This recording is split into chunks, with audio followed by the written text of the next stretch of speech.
Today I'm going to react to a Vice video about the future of genetic testing. Ooh, super interesting topic. And I'd like to thank Isaiah for sending the video to me. This time, the Cassidys got pregnant using IVF, so they could use a genetic test to screen out for the disorder. Soon, they found out they could also screen for all kinds of common diseases. Yeah, and one of the benefits of doing IVF is that because they create so many embryos, they'll be able to genetically test each one to see if they're all healthy or not. And then they can choose to implant the healthy one. I have type 1 diabetes, and I would do anything to not pass that burden along. There's most likely a misconception out there that when people hear genetic testing, I'm sure they're thinking immediately trying to make your child the next LeBron James or the next Elon Musk. And that's not what this is at all.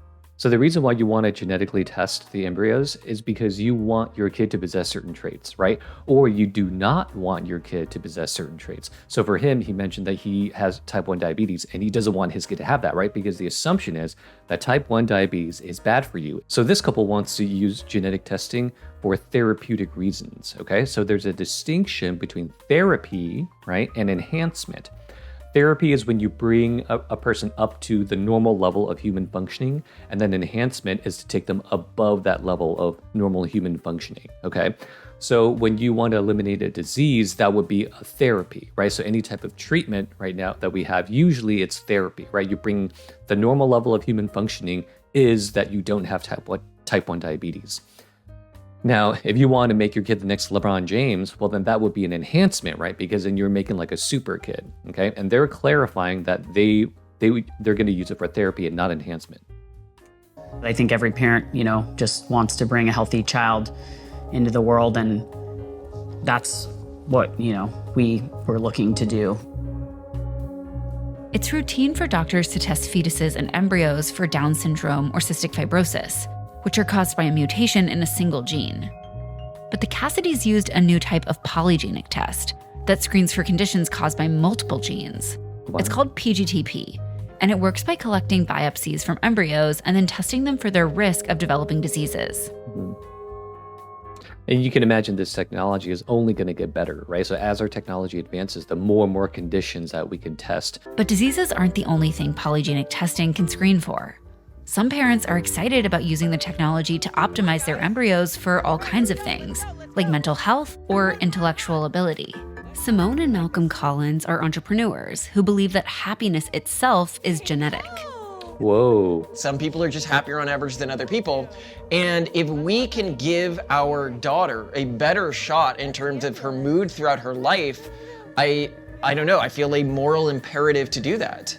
Oh, good point, good point. Okay, so happiness being genetic. I mean, you may think, yeah, certain people are just more positive, certain people are more cheerful, and maybe it's partly genetic, right? Maybe they have a predisposition to be that way. And this family wants their kids to have that kind of positive disposition, right? Because it sounds like for them, what matters is happiness, right? And the term that I would use is well-being. What matters is well-being. And if they could increase the well-being, or at least the likelihood of their kids' well-being, then they have some sort of moral imperative to do so.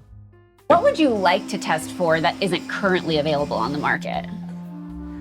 IQ's the big one. Yeah. I think that's education. Okay, yeah. That's not surprising, right? So this family wants to use this technology, it sounds like, if they could, to enhance their kids, right? To actually improve the IQ of their kid. But we can't do that, right? And we also can't test the, future IQ of the kid either. But they would want to know, right? Because they probably want the smartest kid. Attainment, IQ, earning potential, like there are polygenic risk scores related to these. Why do you think that it's not on the market? Polygenic risk scores for things like IQ or educational attainment. Spicy. It's very spicy. It's spicy. As soon as a company comes out and says, we allow you to select for height or intelligence or anything that seems evil or correlates with evil, then someone's going to come out and say they're a eugenicist, they're Nazi, whatever. And that really bothers us. Yeah. So when you start talking about IQ and stuff like that, a lot of people are going to push back on it and criticize you, right? Because you're making a couple assumptions here. So first, you're actually assuming that IQ is a real thing that is meaningful, okay? And some people don't believe that. And second, you're claiming that IQ can actually be objectively measured, right? And that is another controversial statement, right? Maybe you do think that IQ is something meaningful, but you can't really objectively measure it. Because once you start saying IQ, higher IQ is better than lower IQ, and then you can say that you can measure it, then it's really hard not to say, oh, okay, well, this person has a higher IQ than this person, and therefore this person is somehow better than that person, right? And then you're getting into this eugenicist territory, as you mentioned. Whenever the state determines these are good genes, these are bad genes, Or any coercive group. evil always results from that. But when you're talking about family level decisions, like me and my wife know we have some deadly disease and I want to make sure my kid doesn't get it. Or I want my kid to have the highest IQ possible and good SAT scores. Yes. I don't think that either of those things are particularly morally questionable. Okay, so he's saying if the government is the one who tells you these traits are good and these traits are bad, then yeah, that is immoral and wrong, right? But he's saying, well, this is a private decision that couples can make, right? And well, then that's different. It's not morally questionable at all.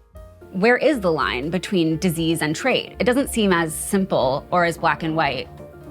No, I think it's an important question, and I mean, we can all have our own opinions, right? It's not really society's place to tell individuals whether they should do something one way or another when it comes to having children. Interesting. Okay, so her question was, what's the difference between a disease and a trait, right? How do we draw that line? That's actually a really good question. What seems to matter for some people is how that trait, whether it is a disease or not, affects the child's well-being. Right? So ultimately, it's about well-being. Do we call this a disease? Who cares?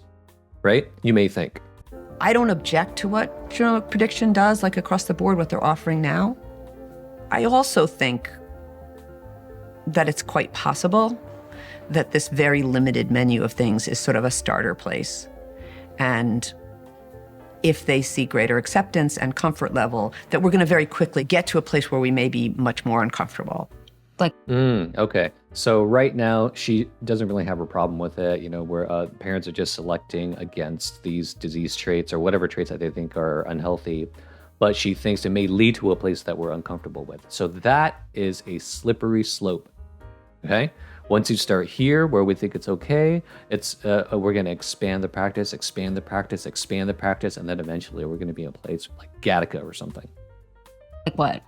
There is sort of a nervousness around turning reproduction into this highly commercial enterprise where people are looking to get their hands on a certain type of child.